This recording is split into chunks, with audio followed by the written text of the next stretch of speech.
getting settled here, wanted to do an audience survey, okay? So first of all, let me introduce myself. So my name is Eiman Abdelmoneim. I am with Third Web. I work on the solutions, which means I get a front row seat to all the apps that are being built in Web3 and also using Third Web. So I'm really, really excited to be here today with this panel. So let's start with the survey. So raise your hand if you own crypto. Okay, good. All right. Keep your hand up if you own an NFT. Okay, good. All right. Keep your hand up if you've deployed a smart contract to either a testnet. To a testnet. Mainnet? Mainnet? Okay. And then the final question, keep your hand up if you've connected to the internet using dial-up. All right, that's not bad. All right, okay, I thought I'd be the only one. See, the joke is at Third Web is that I was professionally in Web 1, Web 2, and Web 3. So that makes me not young. So with that, why don't I'm going to allow each of my panelists to introduce themselves, and then we're going to dive right in to the questions. So why don't I just start with Shawn? Hi everyone, my name is Shawn Dimantha. I focus on two main areas within the Web3 world. One is DeFi, and the other is DAOs. Within DeFi, I am a lead for the Kernel community, our DeFi guild. We focus on how to build intentional education and training for Web3 builders, and creating a diverse set of Web3 builders out of our community. We run 2 or 3 fellowships every year of 250 to 400 fellows. I believe Alex was actually one of the members of Kernel before. And excited to see some others in the audience that have been part of our community. On the DAO side, I focus on Hydra Ventures DAO, which is a investment DAO fund of funds, which is focused on building and growing the investment DAO ecosystem. We're a $10 million entity that invests in other investment DAOs and incubates other communities across the internet to build their own investment DAOs, with the hypothesis that community-driven investing is the next wave of investing, both in Web3 and across the tech space. And prior to this, my journey up to this point from a crypto perspective is, I got crypto pilled in 2013 with Bitcoin. Balaji Srinivasan really got me into Bitcoin, and then was mostly on the sidelines until 2021. I spent a number of years in Web 2 across a number of companies, including startups as well as big tech, including alphabet companies like Verily Life Sciences, Google, YouTube. Hi folks, I'm Yuri. I'm not on the screen. I'm the substitute tennis player.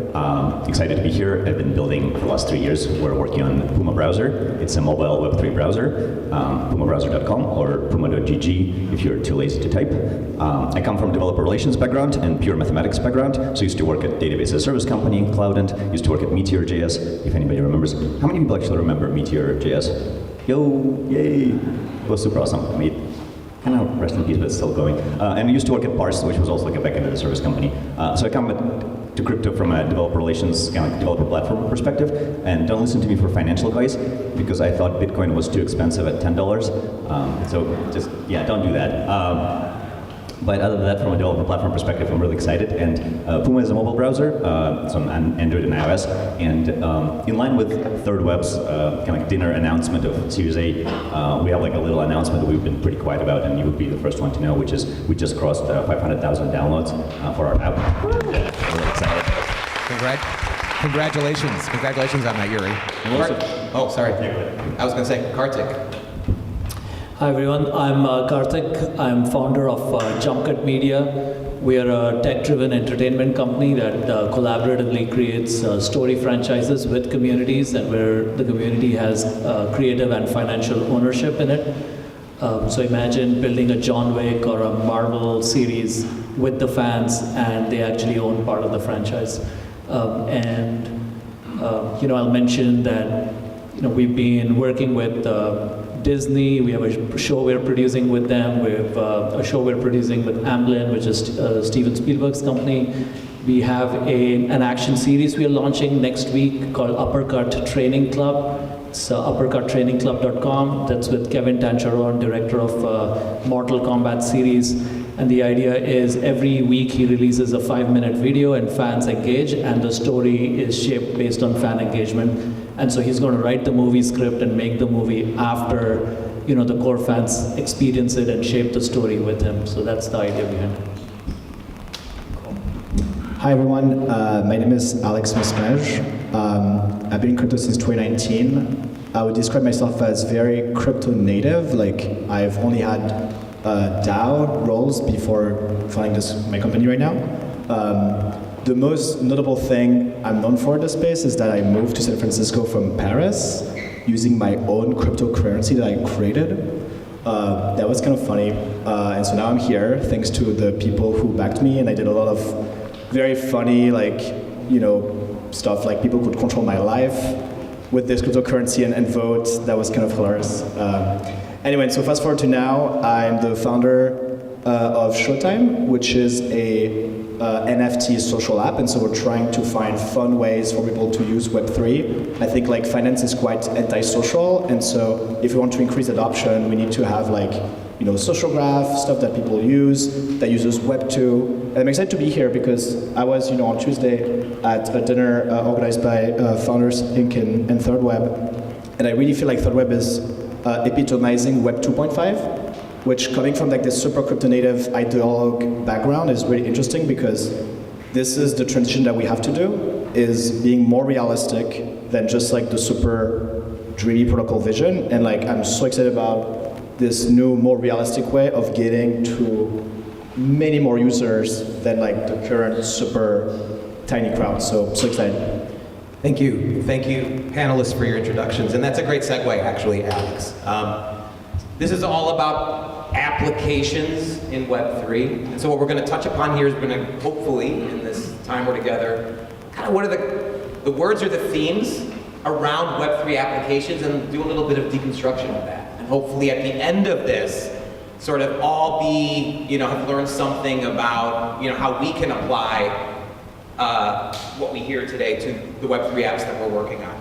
So let's level set on terminology, and I'm going to give this question to Kartik, which is, this is a Web3 conference. We're talking about apps. What is a Web3 app? And is there a problem with that terminology, Kartik, that you see? Okay, so I'm going to give you a non-answer type of thing, which is, I guess you could define it in various ways. You could define it as an app that is plugging into the blockchain, tokenizing things and so on. But I think fundamentally, I feel that the problem with focusing and leading with Web3 is that it takes away from the applications, and this is an application panel. So I would say that we shouldn't be talking as leading with the tooling, we should be leading with the application and the use case and then go into the tooling. And I feel like the community is doing the reverse. Everyone leads with, we're a Web3 company, we're a Web3 company, an NFT company and so on. It's a bit like, 5-10 years back, would you have started by saying we're a Ruby on Rails company? Because that's what it is, it's a set of tooling. And of course the difference is that 10 years back you couldn't say I'm a Ruby on Rails company and suddenly everyone's jumping and take my money, take my money. And a year ago if you said you're a Web3 money, there were people queuing up trying to offer you money. So I think that caused this. But I think it's now time to reset and think about what is Web3 about. It's a lot more than what it's been in terms of owning PFPs and selling it in secondary markets. So if we focus on the applications, then I think the use cases is, to me, Web3 is enabling a few interesting use cases.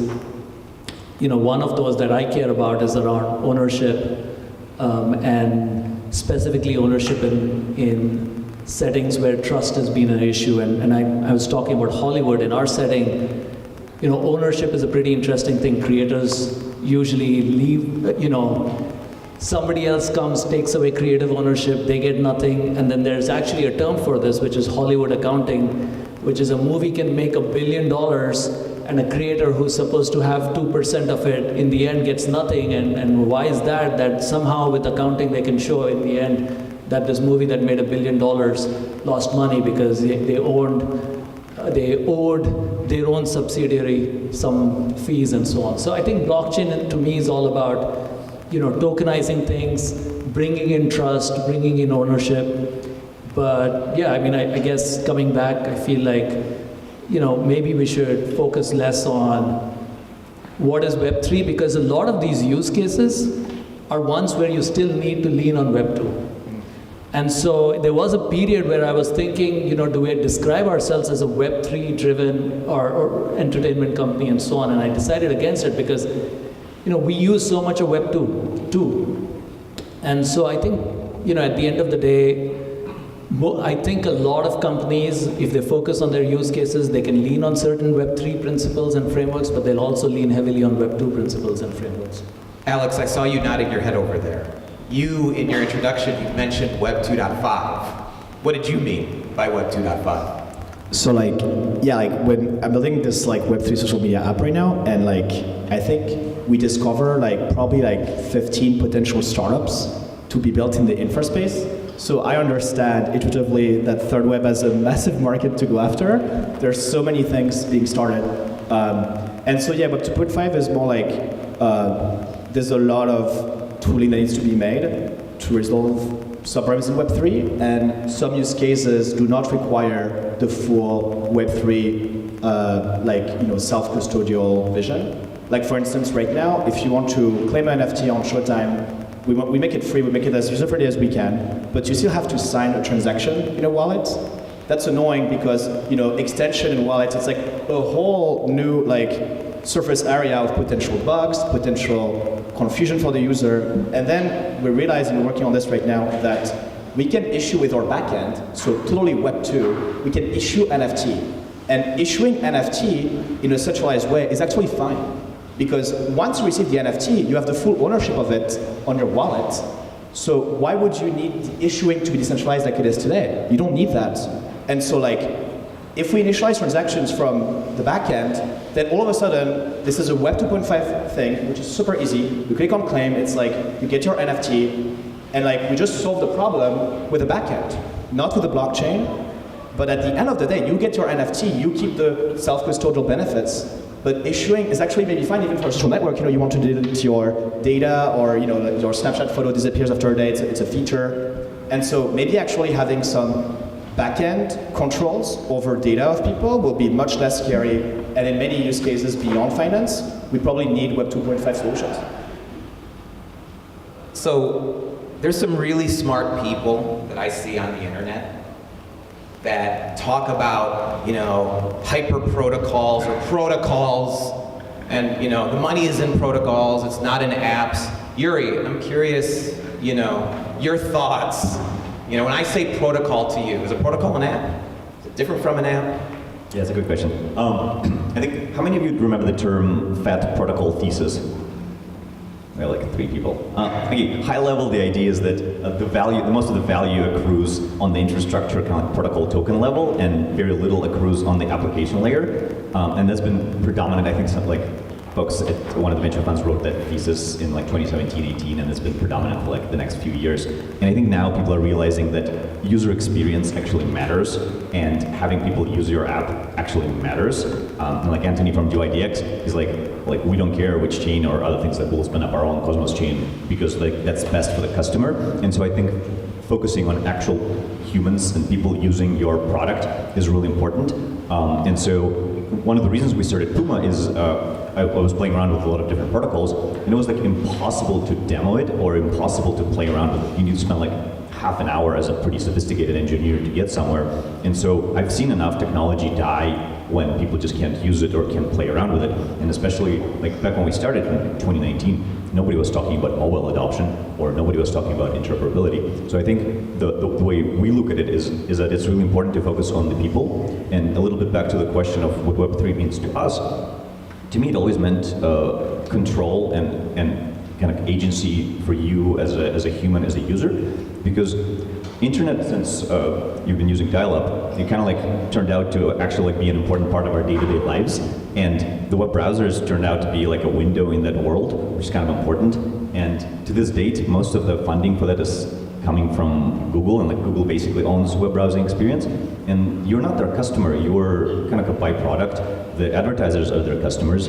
And so can we get away from that, and can we go back to this notion of having control of your application and having an agent for, like, I'm old enough to remember that user agent was like the original kind of like name for the browser. And so it's like, can your browser and application be much more active on your behalf? And so to us, that's what Web3 means. And we think it's really exciting to see that there's much more focus going from kind of, value accrual on the protocol layer and on the info side to how it actually, people can interact with your app and how can they play around with it. Now, there's a big vision, one of the big vision pieces of Web3 revolves around this idea of ownership, and I think, Yuri, you talked a little bit here about, you mentioned Google and data, and what's the real product, and who owns that. I'm curious, Shawn, given your experience, in Web3 around DAOs, you must have a perspective around ownership. That would be really, really useful to sort of understand contextually when we're thinking about apps. Certainly. Definitely have a perspective on ownership, and I think what I would want to mention here is that I think sometimes ownership conveys a concept of winner take all. I own something, you don't.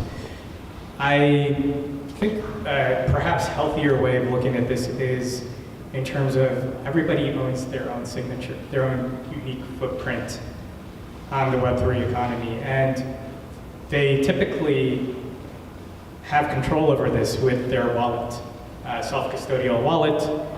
In some cases, that is a level of abstraction that can be confusing to users, as Alex mentioned.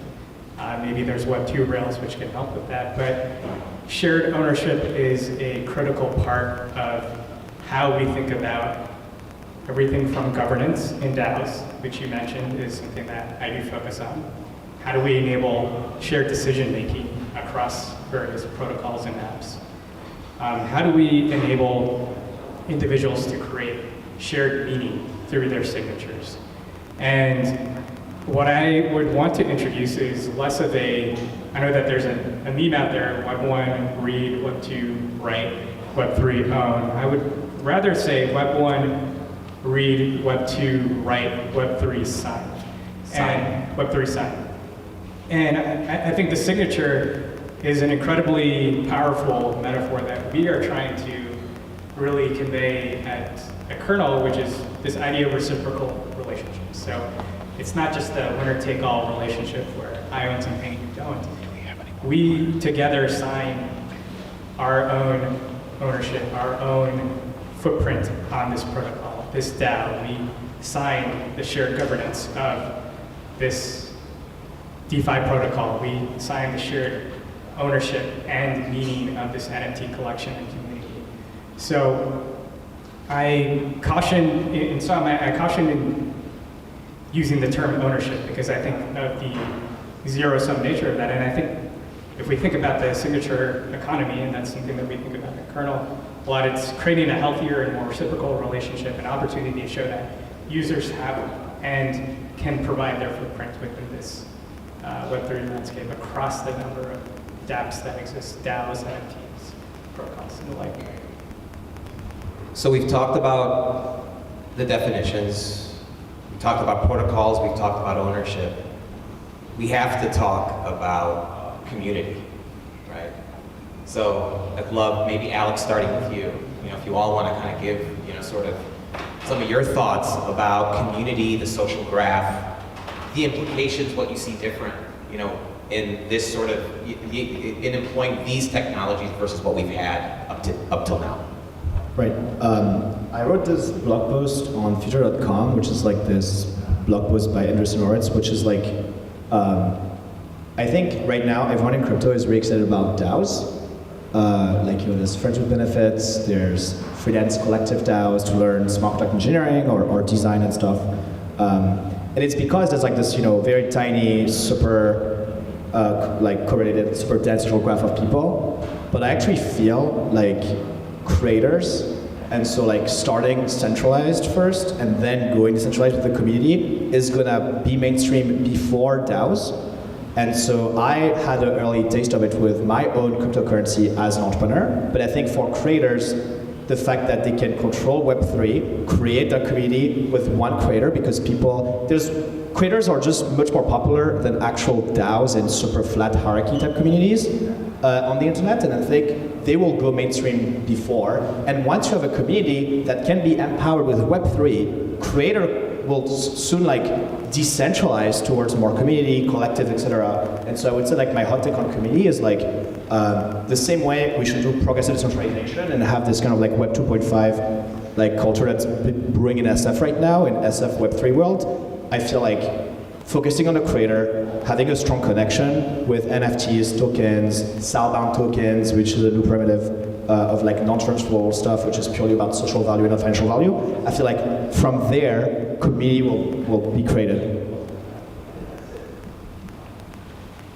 I think as far as community is concerned, there's many dimensions of it, so hard to cover all of those, but maybe one theme that I'll mention that's certainly top of mind for us is community onboarding. Right now, you know, the Web3 community is incredibly tiny. And everybody who is building in Web3 is, at the application level, I'm not talking protocols, right? So at the application level, are competing for the same few people. And it's a bit of a zero-sum game right now for those application developers. There should be a bigger focus on how do you get more people into Web3. And onboarding is incredibly hard. So we've talked to people. Our core audience is not necessarily people who are already in Web3. They're people who are, you know, in the creative industries or are supporters of creators or so on. And we talk to them and we talk about onboarding them. And, you know, you talk to normies and you start to see, okay, you know, create a Coinbase account, start moving your funds out of Coinbase. Yes, it takes a few days for all the KYC and the approvals and so on. Then go get a wallet, then go do this, then go do that. It's incredibly hard. Save your seed phrase. Exactly, seed phrase. And all of that stuff, it's incredibly hard. And then safety. You know, how do you manage the whole safety portion over there? All of it is so hard. Onboarding is incredibly hard. And, you know, I think there was an earlier panel, one of the founders of Paper was here. So things that help in onboarding, like supporting fiat as a way to come in, and anything that makes the onboarding easier, I think is incredibly important. So when I think about community, I mostly right now think it's too small, too niche. Onboarding has to be addressed for the community to be truly inclusive, for Web3 to be accessible as well. When I think about community coming from the developer relations world, I guess I basically bucket it under two zones. There's one which is the offline communities and in-person ones, which if you look back, like Meteor had a phenomenal network of different events happening every month or every 2 weeks in different cities. And then there's online communities, and certain projects like Parse in the past, they had an amazing online presence, but not as big of an offline presence. And I think it's really nice to nurture both of those. And I think one thing some projects try to maximize, they always like, you know, chase numbers, and they want to see like numbers go up and to the right always. And I think there's something special about smaller communities. So really big thanks to the Third Web and folks who are organizing this in-person conference. I think having like events like this in person locally, and I don't think it has to be big. I think actually smaller events are much nicer. And so focusing on building together, demoing, and just like getting to know each other as people, I think is really important. And kind of like, I think we are going to that direction after having spent a few years in lockdown. So that's a really exciting trend to see. And the real community, I think the one is when, you know, you as a kind of builder or project creator, you know, build something and then people have questions about it, and then when somebody else from the community is answering those questions for you, that's when you have actual like active and meaningful community versus when it's like a one-to-one kind of relationship. And I think that's a very special when that happens online or offline. To build on Yuri's point, I want to emphasize that incredible importance of in real life community, even synchronous community. So many of these DAOs and online communities focus on asynchronous communication, but we're often talking past each other. We're not getting to the heart of building a relationship. So the way I define community is how many members have had a meaningful one-to-one conversation with another member of that community. And that in itself implies some level of social consensus and social cohesion. So I'll give an example of Hydra Ventures DAO. We have built social consensus before we built anything on-chain. We have weekly calls as kind of Web2, as that sound. We have weekly calls on Google Meet using a Web2 tool. We have in real life meetings where we actually come to get to know one another and build that trust and that relationship over time. I think that's important for these communities to scale. Before we get to orders of magnitudes of size for DAOs, they may start off relatively centralized, like Alex mentioned. I think some of the most valuable communities that I'm a part of, be it Kernel, even an organization called Chainforce, where there's a few of my fellow members in the audience here, that allow for this building of mutual trust, shared relationships, meaningful conversations on a one-to-one basis, scaled across hundreds to thousands, but that's the basic unit of community. So before, I want to get to questions in the audience, but before we do that, as panelists, what I'd like us to do is what is your Web3 app that you're most excited about? Maybe, and you can't include your own, okay? So you cannot include your own. As you're all thinking about that, I can start with mine. So it's a sneaker company in Europe that issues an NFT which allows the owners of those NFTs to vote on the design of the shoe. Like a mini DAO, or taking DAO protocols, but in a community context. Once the vote on the designs has happened, real shoes are going to be manufactured, where the NFT holders themselves now will get their own shoe, and then obviously there's the opportunity for others to get that shoe. So I get excited with those sorts of examples. It incorporates a lot of digital assets, a lot of the beauty of what you see in, of what blockchain and smart contracts can enable. There's a physical sort of realness to those sneakers that I think is really, really compelling. So whoever wants to start, we can popcorn it, or if you guys want to go down the line, just whoever's feeling it. Sure. So yeah, I feel very biased with Web3 social, so I'll talk about something else. Like an adjacent problem that maybe comes before is civil resistance. So right now it's really hard in Web3 to determine who's a human. I know San Francisco Intelligentsia is excited about WorldCoin to scan eyeballs, and I think that could potentially work, although it's a little controversial. But so I would say I'm extremely excited about making human verifiable on chain without revealing your age. Like for instance, when you go to a club, the bouncer looks at your ID and sees all of your data. Why don't they just check if you're just over 21 or not? It's just small privacy stuff that could be good. And then all the social media innovation will happen once we have those identity. And it can be multiple ones. Balaji has synonymous identity stuff, and he wants people to have multiple synonyms and stuff, fine. But a way of determining one person online, even if it's anonymous, would be really, really helpful for the space. Maybe one that I'll pick is this project called Jenkins the Valet. It's for me it showcases the IP and the potential with collective creativity. So Jenkins the Valet, this is one guy who bought a Bored Ape and felt like, Bored Ape, you own the ape, what do you do with it?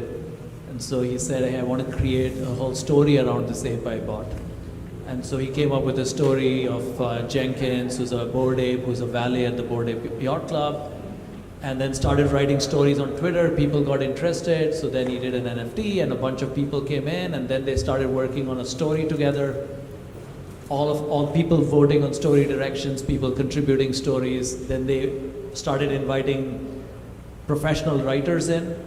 Those guys started contributing. Then at some point they brought something that was good enough. They took it out and they brought a New York Times bestselling author, Neil Strauss, to actually write the novel. And so it just kept growing, and it's this idea, you know, some guy bought a Bored Ape, and it just kept growing and growing, and now you've got a New York Times best-selling author who's writing a book based on something that 500 people just were collaborating, and kind of each person was editing other people's works and contributions. I'll give an example of one app and one category. On the app side, I've been really happy customer of Farcaster. It's a sufficiently decentralized social network.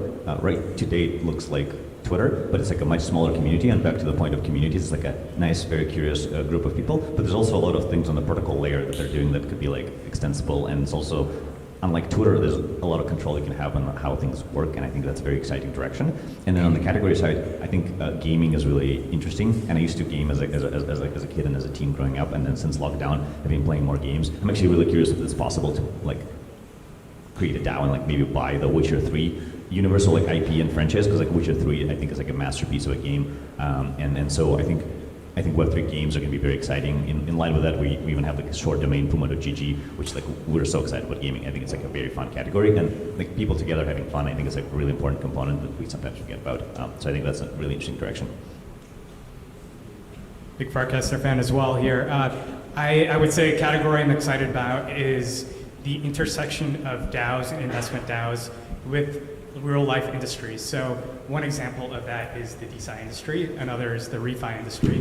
I would specifically point out Molecule and VitaDAO as an example of how you can take communities of patients, researchers, and other stakeholders and make significant progress in terms of goals in the real world. In this case, trying to find longevity, new opportunities to develop drugs in the longevity space. There are many real-world examples of this working without a DAO. I think DAOs can ultimately supercharge this. One example that I think is really powerful is, I'm from Cincinnati, Ohio, and the Cincinnati Children's Medical Center effectively created a DAO of parents of children who have ulcerative colitis, UC, which is an autoimmune disease that affects many children. The children themselves, the researchers, and the pharmaceutical developers. And through coordination, through mostly Web2 tools, they were able to significantly improve remission for that disease from I think a 20% rate to 85%, which is unheard of. And if you're able to infuse that with the native technologies of Web3 by making it simple for different stakeholders to drive this forward, I think there is a huge opportunity, untapped opportunity out there. And VitaDAO is just the tip of the iceberg. Let's open it up to questions. So go ahead, and I can repeat the question. So I think I'm loud enough. My question was for Shawn, specifically on the example that you just gave right now. But scientists often both interact with tech and bio with tech, evolve very differently. So what do you think are alternative platforms, one which are enabling people to build their own applications easily without getting over or remote? In Web3 is that we build on it, and the second is how do you see these two spaces could interact much better in? I think you make a very valid point in the sense that the healthcare world, even if you look at doctors and researchers, they're antithetical to technology. If you look at electronic health records, that is the #1 source of burnout for doctors, right? So now we introduce a wallet and NFTs and all that, and they're going to tear all their hairs out and run for the hills. But I think what the opportunities are to make these tools much more kind of Web 2.5, as Alex and Kartik and Yuri were talking about. How do you remove the complexity layer of the infrastructure and ultimately enable people to build what they want? How do you show that value proposition? And that value proposition to researchers is get my research funded because the NIH is not going to fund it, because funding is being cut by 25% due to a variety of political reasons. So I need to be able to advance this. So I think once you convey the benefit, you make it easy and use kind of native design patterns which are familiar to people using Web2. design patterns. I think there are a number of platforms out there which are enabling that. Upstream is one example, DAO House and the like. So I think there's a number of opportunities there to work with industries and professionals who typically are very adverse to technology adoption. Thanks for that question. Can I just add something there? Sure. Yeah, so I forgot to mention in terms of my background, so while I run Jump Cut, I'm on leave as a professor at the Wharton School at University of Pennsylvania. So one of the things that a lot of researchers have to worry about is, of course, fundraising for your research. And as you mentioned, traditional sources of funds are not quite the same anymore. So I think there's some great applications. In fact, I recently had a conversation with SETI Institute, SETI Search for Extraterrestrial Intelligence. They get most of their funding from NASA, but they're increasingly trying to diversify their funding sources. And we were chatting about how can you get lay people are interested in things like search for extraterrestrial intelligence, so you can rally people and you can raise around that. So I think there's a lot of applications for DAO-like structures, even to settings like research funding and so on. I think there was a hand in the back. Yeah, go ahead. Yeah. So when we hear about apps, the first thing I think about. You go first. You're good. Oh, sorry, Spencer. You got Yeah. So when we think about apps, I think about like App Store, you go download the app. So it's all purely Web 2. So do you have any insight? And at what point Apple and Google decide to like say, hey, we don't want like this whole Web3 crap, because like all the money that go there, if there's a token or there's an NFT, we don't want that, or we want like a slice of it. And I've heard there's rumors about Apple kind of trying to dip into this money pot. Are you concerned? Do you know any insider information on their stance or not? Yeah, so we're building an app, a Web3 app on Android Play Store and the Apple Store. We specifically decided to have all financial transaction removed so that Apple would accept us and we would avoid the digital items policy that is pretty strict from Apple. I think once Web3 grows big enough, Apple will introduce digital items policies on NFTs, but the guidelines are probably going to be like a few years away. It seems, I'm hearing insiders rumors that Google Play Store is going to come up with some because they see the leverage that Apple is too strict. And to answer your point, if you are a wallet or a financial app, you can ask Apple to be qualified as a financial provider and thus don't have fees. This is why Rainbow wallets can be on the App Store without a digital items policy. So anyway, so DeFi, financial provider, just like a fintech stuff, and then NFTs, better focus on social, which is good too, because you want, the future of Web3 is going to be richer data than just who's crypto native, who's rich, which is the only data set that we can see in the blockchain. And so for us, it's actually a cool business constraint.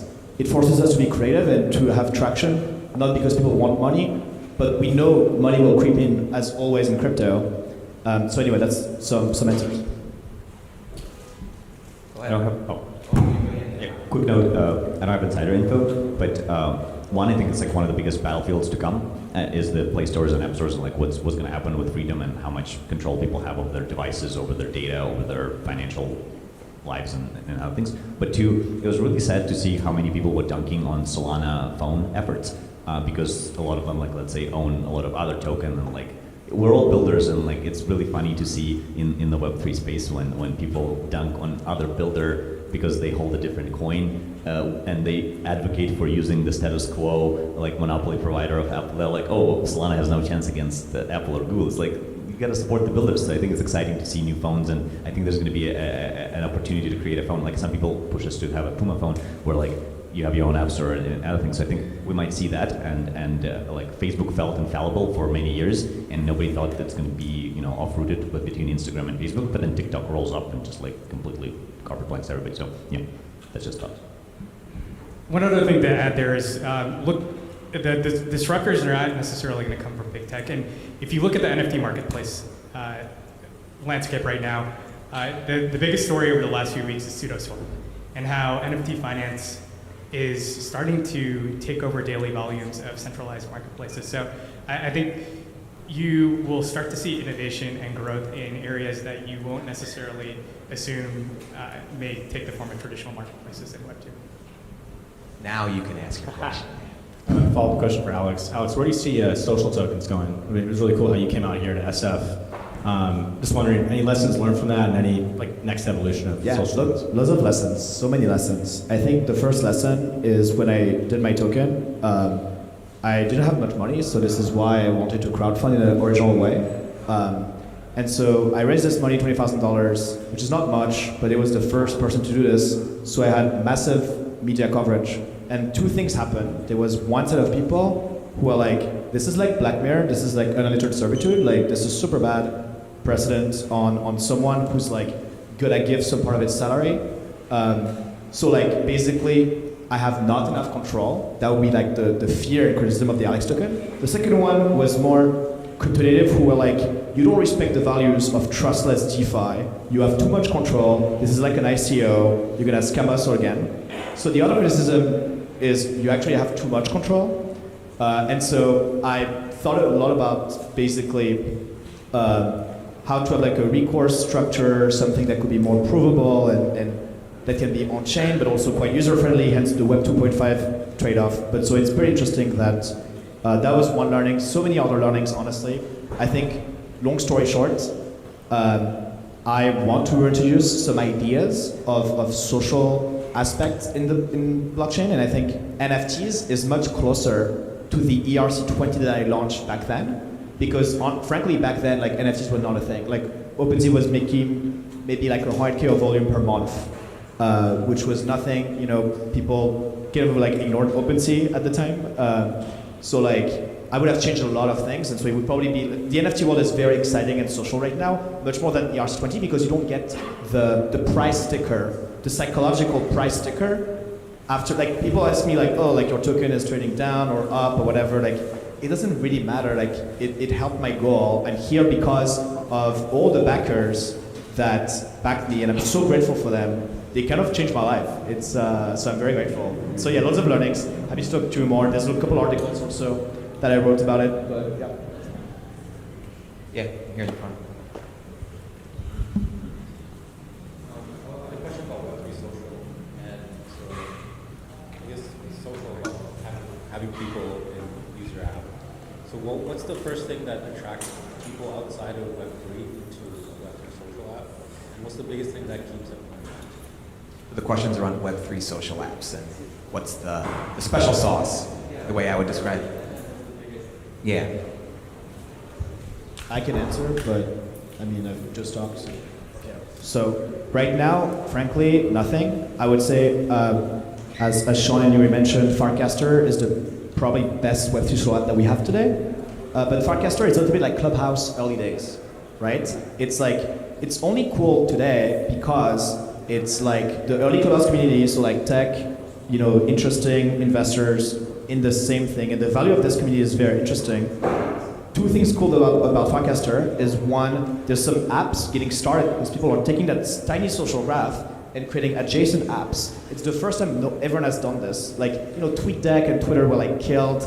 We hired a pair of YC co-founders at Showtime who got their app killed by a Facebook API just shutting down. And so I think Farcaster seeing this is cool. And then like the tweet format of Farcaster or the NFT format at Showtime, the design space to design on-chain things in the format that we know of social media is super vast, but we don't know yet. I think everyone is figuring out, that and the Farcaster team is figuring out the tweet size, we're figuring out the you know, more Instagram, TikTok size, there's Lines and Tribe, trying to figure out the WhatsApp Web3, but we don't know yet. And it's super exciting, honestly. I think you should start a Web3 social platform. I will fund you if you do this. So it's probably the most exciting space to be in, honestly. Will you be funding with Alex tokens, Alex? Sorry. Yeah. Other questions? Yes.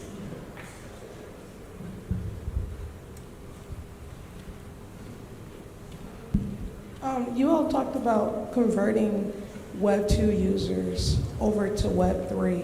And I wanted to know, have you all spent much time thinking about that? And what do you think some strategies would be? Is it just more education? more accessibility? And have you tried to do that on your own apps?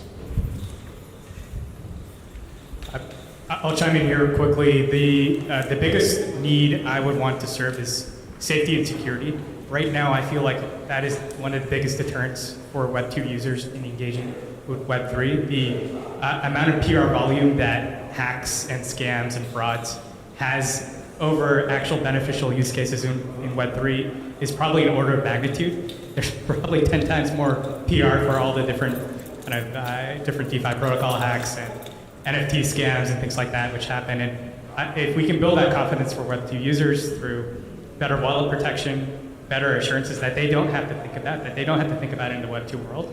Part of this will come through self-driven technology. Part of this may come through regulation, frankly. But I think that's one of the biggest on-ramp for us.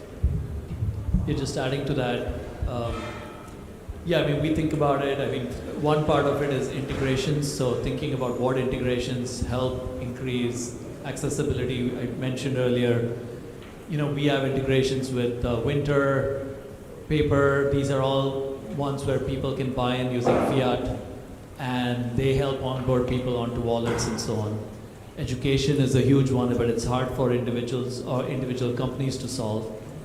But the other thing is, you know, even things like wallets, right? I mean, you talked about safety and security.